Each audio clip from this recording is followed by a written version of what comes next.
ప్రభు నామమునకు మహిమ కలుగును గాక. నూతన సంవత్సర శుభాకాంక్షలు తెలియజేస్తున్నాను మీ అందరికీను.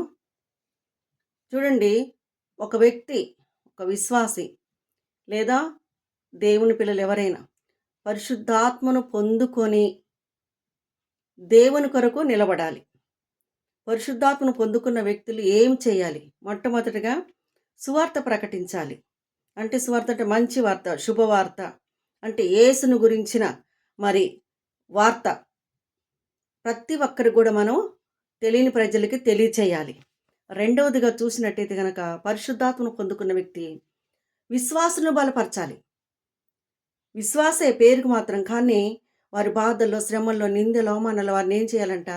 వాక్యము ద్వారా, ప్రార్థన ద్వారా వారిని బలపరిచి దేవుని నామానికి మహిమకరంగా జీవించాలని దేవుడు మాట్లాడుతూ ఉన్నాడు.